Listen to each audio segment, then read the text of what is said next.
before you yawn and doze off because this episode is about finances, let me just tell you something. Back in January, I was at a podcasting conference and I met Bernadette Joy, who's a financial coach. Her energy drew me in, but what really blew me away was that she approaches getting a handle on your finances like you're decluttering. So I had to have her on the show. She's written a book called Crush Your Money Goals, which is on Oprah's top 10 books for personal growth in 2025. And in the past year, Bernadette's spoken on some of the biggest stages, including South by Southwest, the NASDAQ, FinCon, and TEDx Houston. In my interview with her, you're going to hear not only her story, how she started with massive student loan debt, but paid it all off in just 2 years, but also how her family's dynamics was a bit of a struggle for a long time for her. And I know that a lot of you can relate, maybe not to the exact situation, but to the fact that sometimes it might feel like we and our families aren't on the same field. So that while your family wants you to be successful in whatever you're doing, the way they think you should go about it and the way you want to go about it to reach that goal are different. And this applies to your finances, sure, but it also applies to your home, your lifestyle, and how you prefer to do things. So enjoy my conversation with Bernadette. Bernadette, you said that being the daughter of immigrants has made you face a very specific challenge, specifically the fear of leaving your family behind or others behind in your community in search of better things, of success. Can you tell me a little bit more about that? All right. We're starting deep. I love it. Sorry. I know. I love it. It's, I will say I took a lot of time to reflect this past weekend. So this is perfect timing. I went on this 3-day retreat, and a lot of what we talked about was the hardship of realizing that you don't quite fit into your kind of blood family, and not for any bad reasons. I wrote in my journal this past weekend that I realized that really the difference between my family and I was that I just had different dreams. And so whenever they were trying to give me advice, particularly my parents or my uncles, or having conversations with my brother, it was, well, you should do this because X, Y, and Z. Because the assumption was, because we're from the same tribe, that we have the same goals and the same dreams. Yeah. And it took me the better part of the last decade to realize that I have different dreams from them. Specifically, I did not dream on having a big home. I did not have a dream of having a big corporate job or a big corporate title. I did not dream about having kids. And so all of the advice or all of the things that they were trying to share with me out of love was because they assumed that I had the same dream as them to do all of those things. And for a long time, that made me feel like I was bad. It made me feel like I wasn't a good daughter or a good sister. It made me feel like I was always doing something wrong because my blueprint for what my life was going to look like just didn't match theirs. And I'm grateful that you asked that question, because it made me, this weekend in particular, made me realize their dreams aren't bad. My dreams aren't bad. They're just different. In all fairness, they want the best for you. They have always wanted you to have a obstacle-free life, to be able to retire, to have all the measures of success that they thought of when they were growing up themselves. But why is there then, do you think, why is there not the understanding between that generation and your generation of, well, we can have success, but in a different way? And I'm only asking this because as a daughter of immigrants myself, the ideal was become a doctor, a lawyer, or an engineer. Very specific trades and professions that are guaranteed, quote unquote, success. But why is there such a difficulty in understanding that success can have such a different look than those traditional ones? I mean, same thing for me. It was doctor, lawyer, or accountant, not an engineer. And my mom and my brother and my father are all accountants. And so I don't think that it's so much a lack of understanding versus a lack of exposure. I think they literally just did not see other paths. As a Filipino, the other, medical field is a big one because there's a lot of Filipinos who become doctors or nurses. That's just, nurses are actually the biggest export of the Philippines in Wow. terms of resources. Yeah. I always challenge everyone, if you go to your hospital, count how many Filipinos there are. It's probably a good chunk of them. I'll do that. And uh, and so, if you only know what you've seen and you've never seen someone personally be successful in a space that feels very risky, then the natural reaction is fear, right? Yeah. The natural Yeah. reaction is, especially, when I told my family I wasn't even doing something that's even remotely like sounded like a real job, you know, Right. Right. um, I left a very stable, career that people understood. My parents understood what an investment bank was. My parents Yeah. understood what a insurance company was, which is where I used to work before. But when I said I'm going to actually create something from scratch, something that doesn't currently exist, my first business was a dress rental business, and they were like, "So you're going to run a store?" And I'm like, "Yeah, kind of, but not really." And when I couldn't clearly explain it to them because I was still formulating it, I always tell people, as entrepreneurs, we are, sailing the ship and building it at the same As we time. go. And their question genuinely was like, "Why would you do that? Like, I don't Right. understand why you would do something so hard," when in their mind, oh, it's just easier to follow this map that we found to be successful for us. So I don't know now in hindsight, because when I at the time I took it as, well, you don't get me and you don't love me because you're not even trying to understand me. I genuinely look back now and I realize they didn't know any differently, and so I can't blame them for something that they just never had exposure to. And Yeah. then, when I went into financial coaching and launching Crush Your Money Goals, it wasn't until I was on television and I was like being written in articles that my father, who's like since passed away, he was like, "Oh, okay, like I still don't understand what you're doing, but other people have validated it. Like Good Morning America Right. says that you're somebody, so that must be okay." Whereas I'm like, "I've been telling you this all along. Like Yeah. I'm gonna be fine." And I'm really grateful for this conversation, because I think so many of us, particularly female entrepreneurs of color, like we rely so heavily on other people's opinions or judgments of what we're doing to kind of check in to see whether or not we're doing the right thing. But if Yeah. our nuclear families have not been exposed to the types of things that we're doing, then yeah, their natural reaction is going to be, "I don't understand why you're doing that," or "You shouldn't Right. do that," or whatever it is. And then for us to figure out, well, where is that coming from, versus feeling like, oh, we're doing something wrong, we're doing something different. Yeah. Yeah. And that feeling of guilt that sticks around. Mm-hmm. Well, so okay. So soon after you finished your education, you realized that you had amassed student loan debt that you hadn't really understood the scale of until you sat down one moment and you saw what that number was. So what did you do about that? And what was the amount?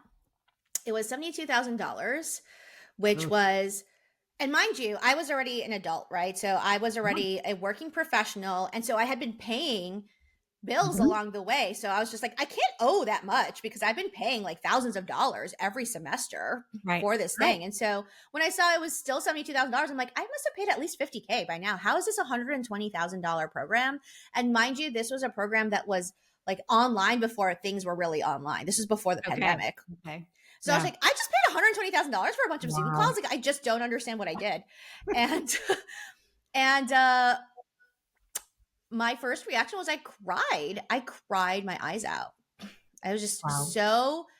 felt so defeated, and I honestly just felt really stupid. I was like, I mean, I'm sure it was in the fine print somewhere, but clearly I didn't read it. And Oh. and in particular, what really got me was that not even just the amount, but that it was Mhm. accruing interest daily. Oh. That was the equivalent of like a Starbucks like matcha latte, because I don't drink coffee, right? So I Yeah. was just like, Yeah. so every day I'm just like, in my brain, I was just like, oh, I'm buying a matcha latte from Starbucks and just like throwing it on the Throwing out. ground. Yeah. And for some reason, I had thought that the interest wouldn't start occurring until after I graduated, or that I wouldn't be responsible for it or whatever. And I just really did not understand what I signed up for. And what I find a lot of people talk to me about is that they too did not understand what they signed up Yeah. for. And so Yeah. there's all this regret, particularly around student loans. But I had to have this like come to Jesus moment when I started bawling my eyes out of just like, well, I can't undo it now. Yeah. I can't Right. go back and say, oh, I didn't understand what you sold to me. And so like, could you just take it back? And I don't really want this. Like, that's just not, not an option. And Yeah. so the question then became, so what now? So what are you going to do now? Whether you like it or not, Bernadette, you have spent $120,000 on a degree and you are going to have to pay it back at some point. When I first figured that out, the immediate reaction, which was not my normal reaction, was flight. Yes. When you get scared, usually I consider myself a fighter, but in that moment, I was just like, how can I get out of this? Like, what can I do to get out of this? And then when I realized that I couldn't, then I started taking some action.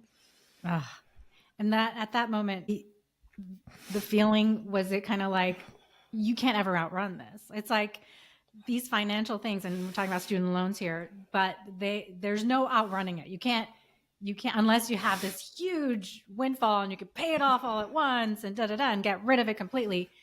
You had a well-paying job at the time. Actually, I did it. I did it. No. I was making $30K a year at the time. Oh my God. So barely, in other words, barely making it month to month. And then you had this hanging over your head. Yeah. So, and I will say actually, so I didn't think I could outrun the problem, but I did think that I could outrun how long I would have to deal with it for. And that was really the shift. You know, I talked about it with my husband. So after I bawled my eyes out and I went over to my husband and he was sitting in his office and I was sitting in my office. We had two like separate rooms because I was taking all these classes all the time. I was like, bro, because I call my husband bro. I was like, bro, I really screwed this up. Like, I had no idea I took on this much student loans. I had no idea that this was the fine print. Now I read everything afterwards. I was like, oh my God, I should have read this beforehand. I would not have signed up for this in this fashion. I would have figured out another way. And ultimately, I probably, in hindsight, I would have extended out how long I was in the program for to pay it more over time versus like getting this one big, now you start owing $72,000 starting the day after you graduate. So my husband said to me at the time, and I'll never forget, he was just like, if you ever meet AJ, he's the most chill person, which can be really frustrating in times like this where you wanted him to panic with you? Yeah, he was like so unfazed. He was so unfazed. He was just like, okay. I mean, everyone we know has student loans. Like both his brothers, his older and younger brother, my sister-in-law, like everybody we knew had student loans. So he's like, everyone else has student loans. I'm like, they're all figuring out. It should be fine. And we're pretty smart. So I'm sure we'll find a way. And I was like, but everyone, like as an example, and this is not, a judgment, but I said, yeah, but your brother has been graduated for like 15 years and still has student loans. Like, I don't want that. Like, I don't want to live for the next decade or 2 decades of my life still making this freaking payment, especially for a choice that now in hindsight, I regret. And I don't regret the MBA program. I regret how I financed it. Yes. Yeah. So I said, well, I'm not doing that.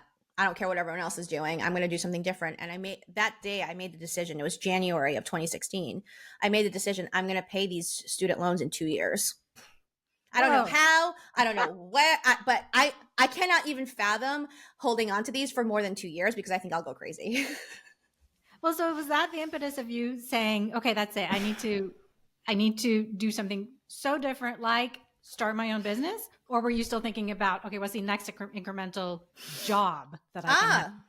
So at the time I was still working as a corporate recruiter, which was it was a commission-based job. So that's why I had a $30K salary. Yeah.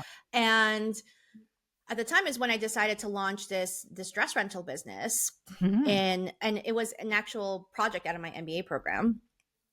And I said to myself, well, I can't take on the risk of really fully scaling this business and also have this amount of student loans. Like that just does not feel good to me. Yeah. So that's actually where the 2 years came from, was I will stick this out for 2 years. I will build this business a little slower so that I can focus on paying down the student loans. And then once the student loans are gone, then I was like, oh, then I'm going balls to the wall with the business. But the first 2 years of the business, which launched in April 2016, right after I graduated, like I looked at that business as more like side hustle income, as in like I was still doing the day job. I was running this business, and anything I made in the business went straight to my student loans. Wow. Mm-hmm. That's discipline. That takes discipline, because you could have taken a vacation. You know what? A lot of people say, "Wow, you must be really disciplined." And like, if you ever meet me in real life, I am not a disciplined person. Like, I just ate a cream puff like right before we got into this meeting for breakfast. Cream puff. I love So it. I'm not. I don't think I'm disciplined, but I think once I have a very clear idea of what it is that I want to do, I get very tunnel visioned. Got it. Like that's the only thing. And that's actually what I teach a lot in Crush Your Money Goals, is that, you know, if instead of trying to do everything all at once, just pick one thing that really matters. And in that case, I was just like, I just need to pay off these $72,000 of student loans for the next couple of years. Anything else that competes with that priority financially, I'm going to have to make a choice. And nine out of 10 times, the student loans won. Every now and then, like a pair of shoes would slip in, or, you know, like a little trip would slip in. So, but generally speaking, 8 or 9 times out of 10, I was choosing to take any extra money I had and put it towards the debt. And that's why I was able to pay it off. Like we ended up paying it off by November of the same year. So it was really aggressive. Wow. Yeah. Mm-hmm. Wow. Congratulations. That's huge. You've mentioned before that the FIRE movement, just financial independence, retire early, that doesn't really capture what you want people to have as their goal, or at least what you have as your goal. And instead you propose the FINE movement, FINE. Tell me what FINE is. So I can't take credit for FINE. It was another woman, and now I'm blanking on her name, but we'll put it in the show notes, who came up with FINE, but it's Financial Independence Next Endeavor. And why I like that acronym is, as I have talked about the FIRE movement with many, like now thousands of people, for a lot of Americans specifically, like retirement just does not resonate as a word, as a construct, as a vision. Like people just can't see it for themselves, because right now a lot of people are just like, don't even feel like they can afford basic housing or afford to go to college, or, you know, even buy their next car or anything like that. So like, just even saying the word retirement, people are like, that's like, I don't even think that's going to happen for me. Right. But when I started reframing as, you know, Financial Independence Next Endeavor, what it really did was say, I have the freedom to choose whatever it is I'm going to do in life. And it could be another job. It could be starting a business, but it could also be, for me right now, it's like really getting a good grip on my yoga practice, or right now I'm learning how to swim. that for me is a very big endeavor. Like for me, learning how to swim has been harder than starting a business, because I had such deep rooted fears around water and drowning and all of these things. So, you know, whatever that next endeavor is to say, I want you to have enough money that you feel like doing that next endeavor doesn't feel so risky. Got it. Okay. And that's not just in energy. It's not just in money, but in energy and time. So the fact that I use this as an example right now, my swim lessons are on Thursdays at 11:15 a.m., which is when most people are working. Right. And so you're protecting that. Yeah. And the swim lessons, I thought it was going to be such a financial hurdle, because again, I was like, wow, swimming seems like a really important skill. It must be really expensive. My swimming lessons are $70 for like 8 weeks total. Wow. Yeah. Yeah. So like the finances weren't the issue. It's the time and energy to get there. And right now there's supposed to be 5 other people in my class, and I'm the only person who's been showing up every week. So that just goes to show you, it's not always a money issue. It's whether or not we have the time or energy to focus on this next endeavor. And that's really what I talk about when we talk about financial independence. It's to free up your energy and your time, like free up your calendar to be able to focus on whatever you want to do. And the word there is focus. So you could have 8 different endeavors that you really want to do, but if you have 8 things, you're less likely to focus on all 8. So that's right. You're trying to keep it. Okay. So you and your husband, you and AJ, you sold your home. You no longer have a mortgage. Yay. And you're renting. So why does that make sense for you? Why did that make sense for you? Why did you choose to do that? I love this topic so much, because people are so like, what?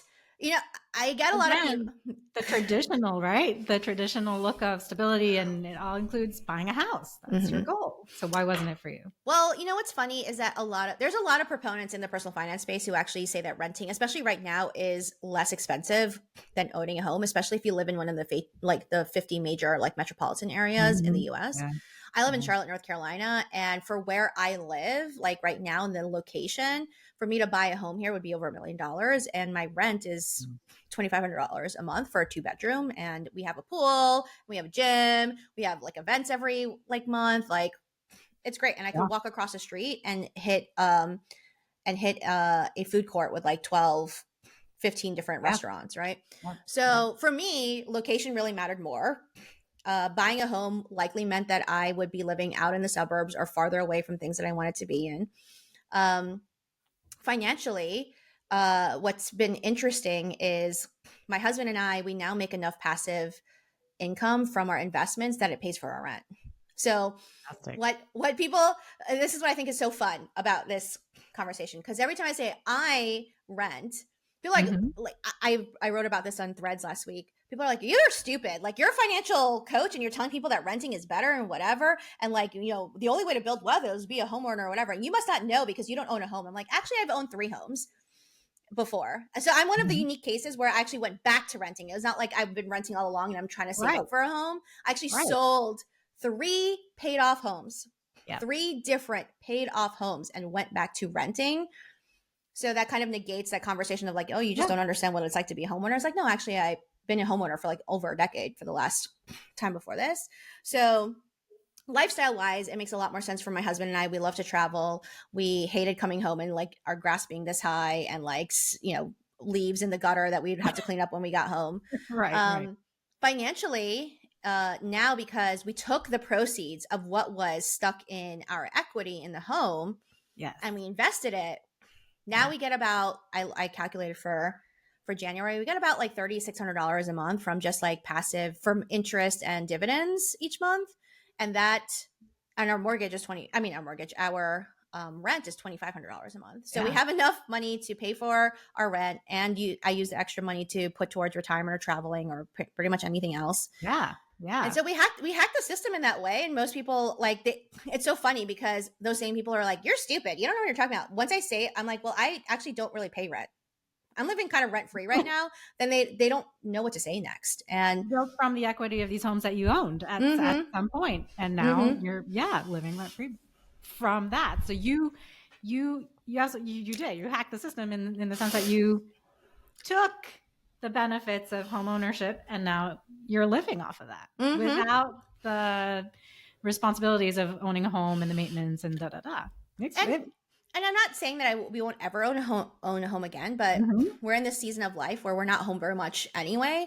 But also, the last 2 years, my husband and I have had a pot of money sitting where we could buy a home if a good opportunity came up. And it's been like 3 years now. And we like just the pricing of homes in locations where we would consider living. We've looked at Florida, we looked at Nevada, we've looked at New York, we've looked at here in North Carolina, we looked in South Carolina, and the pricing of housing right now, it actually financially does not make sense for us to do it. And we wouldn't even need a mortgage. Like, we have enough money to pay for a home in cash. And we figured out it was still cheaper for us to rent. Yeah. Wow. Yeah. Makes sense. So you've written a book. Let's talk about this. Congratulations. Thank you. Which, by the way, the book, Oprah has named your book on her top 10 books for personal growth in 2025. Wow, there it is. Crush Your Money Goals. So it's called Crush Your Money Goals, 25 Smart Money Habits to Save, Invest, and Fast Track Your Money Freedom. Who did you write this book for? Who do you need to read this book? Selfishly, I wrote it for myself first because I wish this was a book that existed back in 2016 when I was staring at those $72,000 for student loans and had no idea what to do next. Yes. And all I found online were a bunch of people who did not look like me or did not understand what my situation was. And some of it didn't resonate with me, but some of it did. And now I say that the person that really needs to read this book is someone who makes decent money, but still feels like they're running the rat race. and wants a simpler way. So I say 25 smart money habits, and those are operative words. Smart meaning this is going to require a level of thinking, like critical Yeah. thinking. It's not going to just be like, oh, automate everything. Like there's enough books that say all those things. Right. And when I did the research for this, there's so much information already out there. So at first I almost thought, like, why even write this book? There's so much stuff there that already exists. But what I realized was that a lot of the books related to personal finance specifically did not focus on ones that did require a little bit more critical thinking. Not like a ton, not like, oh my gosh, I have to philosophically become a Or I have completely to have a different degree in person. finance in order to understand my own financial But you stuff. do need to be critical thinking. Like you need to ask questions and you need to know how to apply these to you, because not all 25 would apply to every single person. Right. And then money, of course, this is very specifically about financial habits. But the word habits really was where it was like a really big pivotal transformation for my own way of teaching, was that I tell people that this is not the book that tells you what you need to know. This is the book that tells you what you need to do. And so it's very focused on behavior and action versus, mantra your way to wealth, Right. or, Right. being more motivational. It was really like, no, do this. And there is an order. And CRUSH, CRUSH, spells out the order in which you need to do these things. And what I found was that most people they're either skipping steps or they're doing it out of order. Well, and what really struck me about the book is that it's not just like you said, it's not a laundry list of, okay, tips. Like here's a tip here and here's a tip there about how to make your financial situation better. You're telling people to declutter their finances. And as an organizer, I really like that. I mean, that really struck me as very important. And the CRUSH approach gives you, like you said, the step-by-step way of doing that in order. So you're finding then that the people who are coming to you for help, because you also coach people and you have a program, but you find that they are overwhelmed by the financial tools, the types of accounts, financial information that's out there. Who's coming to you for this, and how are you guiding them through it? I would say, I haven't used this analogy, so let's see how this plays out as I speak it right now, is I think parallel to your world, it's the people who have that chair in their bedroom that like gets all the dirty laundry. It's like, that one chair that we're like, oh, let me just put here, this here, I'll put and it then here for later. Yeah. And then one day you look at the chair and you're like, oh my gosh, I can't even see the chair anymore. It's just a mound of crap on top of it. Mm-hmm. That's basically the person who's reading this book is saying, hey, I didn't do anything catastrophic necessarily to like ruin my finances. There are people who just like, spent a ton of money and didn't realize where it all went and like spend it on stuff that wasn't necessarily aligned to them. It's actually a lot of the people are the people who are like, this little thing happened and this little thing happened, so I just put it in this chair, I just put it in this corner and didn't deal with it. And now they've gotten to the point where like, oh my gosh, the chair is covered, everything is dirty and everything is disorganized, and now I have to shovel my way out of it and find that chair again so I can sit in it. That is essentially who's been in particular in 2025 who have been really feeling like this resonates with them, is that a lot of people earlier in my career, they were like, oh, I don't think I need to work with you because I don't have any debt. I don't have a big amount of student loans, or I don't have, a ton of credit card debt. And I'm actually a pretty mindful spender. But it's the people who are like, oh, now I'm trying to pay for my kids' college. Let me put that on the chair. Now I'm trying to also pay for my own retirement. Let me put that on the chair. And they've delayed taking any action on all those things that they know that they need to do. And now the list has gotten too big. So a bit of overwhelm.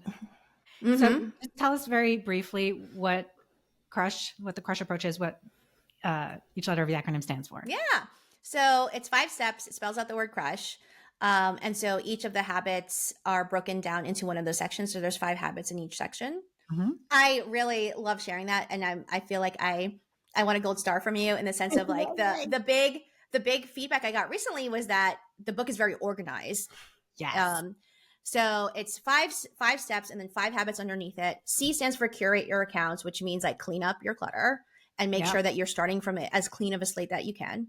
Mm-hmm. R is reverse into independence, which we just talked about. Fine. What is the actual number you need in order to be financially independent? There is a calculation to it. And then what do you do about it? U is understand your net worth, which is now that you've cleaned everything up and now you know where you're going, where are you now? And do you understand all the tools that you have available to you in order to reach that independence number? Mm-hmm. S is spend intentionally, and that gets into the heart of everyone's like favorite word, budgeting, Yes. where it's less about tracking and it's more about setting intention and setting up systems, which I think there is a lot of parallelism between what you do and what I do. Is just like Yes. you have to build a system around how you spend money versus just letting things like fall by the wayside. And then H is what we started this conversation with, which is heal your money wounds. And what's the narratives that have been creating these different fears around money and your beliefs around whether or not you can actually reach financial independence. And we may not heal them completely, but we can work on that healing process. Yeah.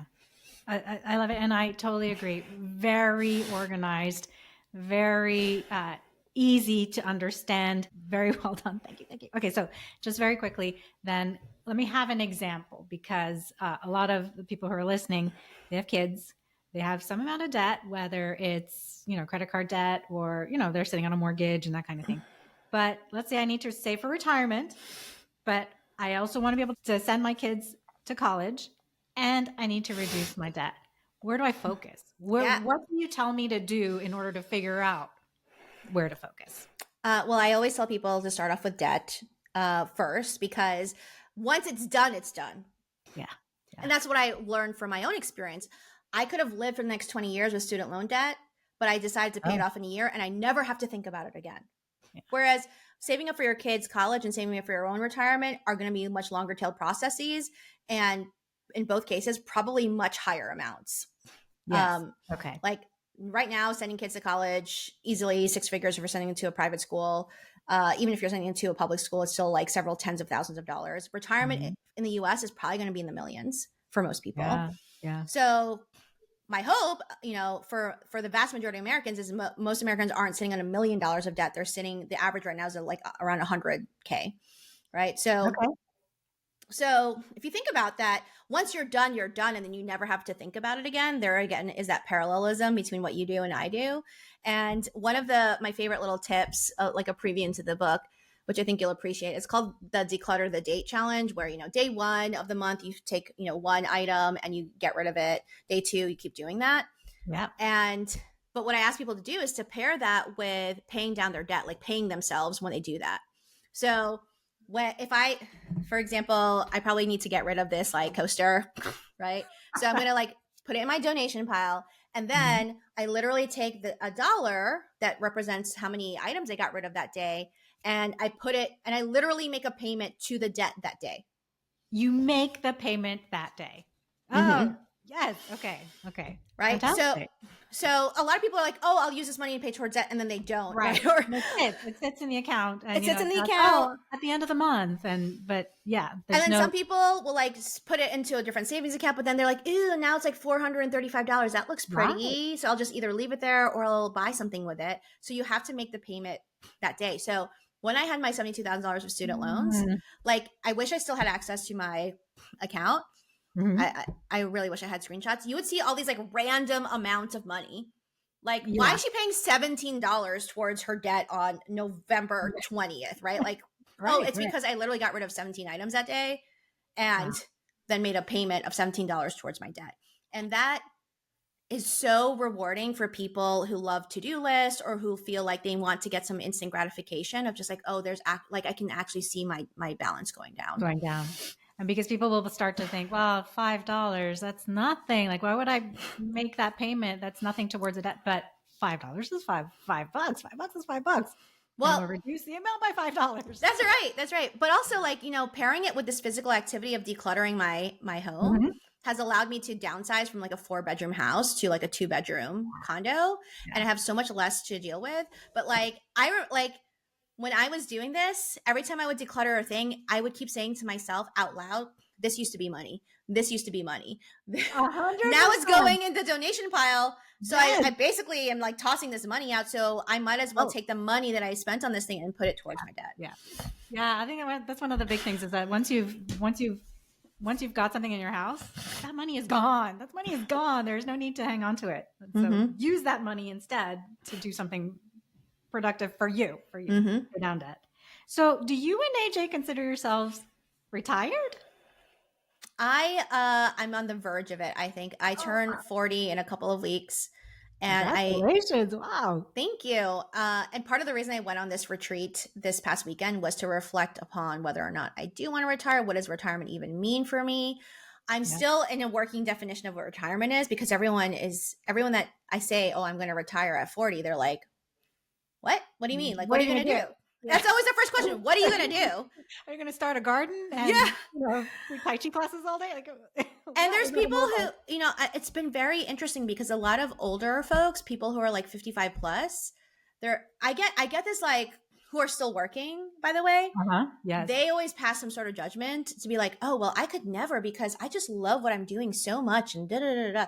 And I'm like, good for you. Great. That's excellent. Yeah, fine. Yeah. But also I think you're lying to yourself a little bit, because I bet you if you had enough money, would you still be doing this job? I don't know. Right. Right. So for me, I realized that I'm glad this conversation is so amazing for me because I haven't had a chance to really fully process yet, but the immediate thoughts that come to mind in terms of, do I consider myself retired? As in, I'm never going to take a client again that I don't feel 100% amazing about. Right. I'm never going to take a speaking gig that I don't feel good about anymore. I've already said no to a lot of speaking gigs this year, which is very uncharacteristic of me. Because I realized I'm like, I'm going to travel all the way there, and it's not because I don't want to help people, but it's these, in particular, there are certain areas in business where I'm just like, I don't know that that's the right space for me to be in. So I'm not going to do that anymore unless I feel really called to. So as a kind of a prime example is I said no to one of these like women's empowerment kind of like summits because it felt very surface level. It was like the same thing. I'm like, we've had these conferences for like decades and it feels like we're moving backwards. So I don't know that I want to be in that space, but I said but I said yes to being a speaker for Native Americans for like a conference for them. And I was like, that's a space that I'm very intrigued and interested in. And I think there's a lot of work to do in equality and equity in that space. Absolutely. In that group. Yeah.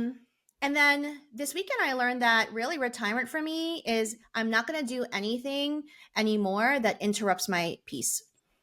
Oh, that's amazing. I love that. And that's where I'm at right now. I don't know what that means yet, but if it feels like it's causing all this tension in my body, I'm not doing it anymore. Makes sense. Wow.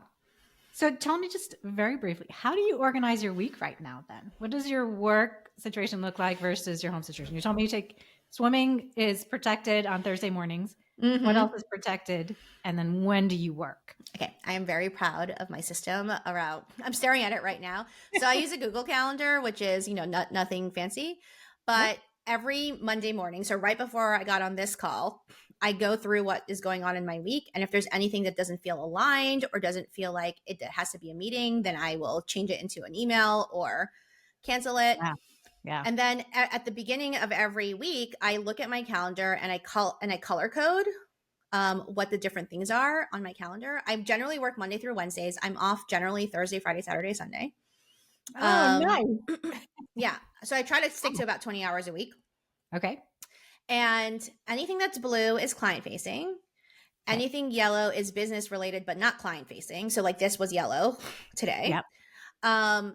Anything that is green is related to like physical exercise and health. And then anything purple is social activities. Social connections.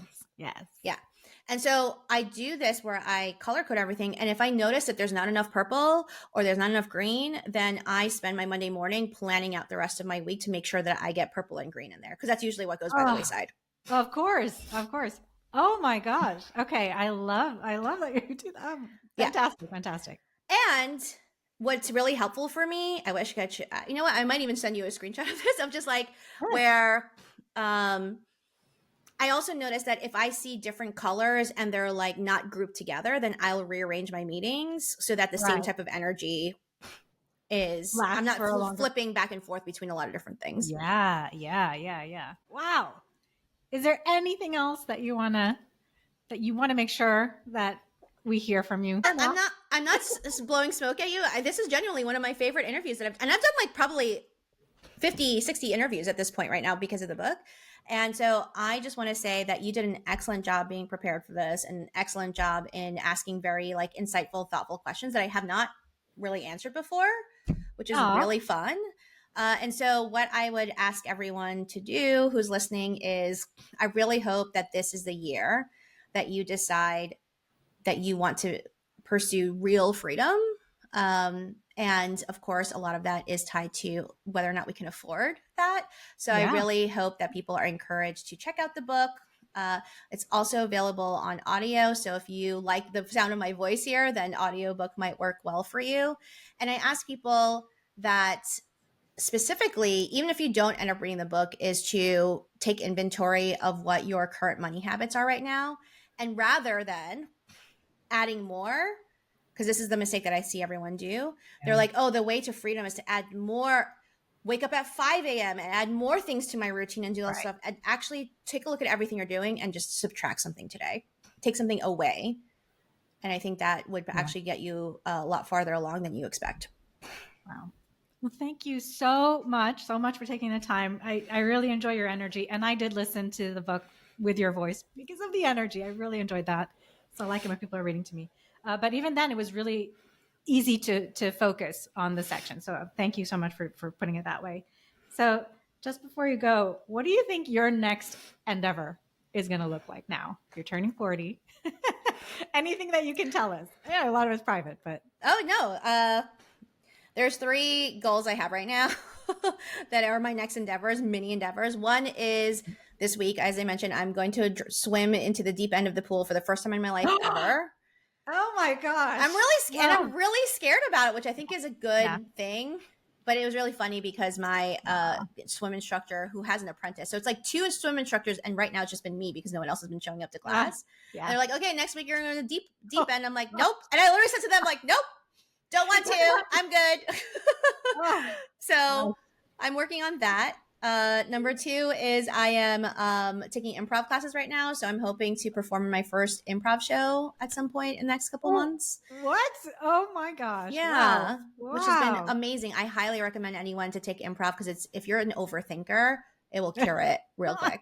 And then the third thing is to focus on my kind of yoga journey right now, which is specifically in the meditation. I realize that I am not good at sitting still. So I'm going to work on meditating in the next couple of months, which sounds like very like corny and whatever, but it's actually an area that I really struggle with.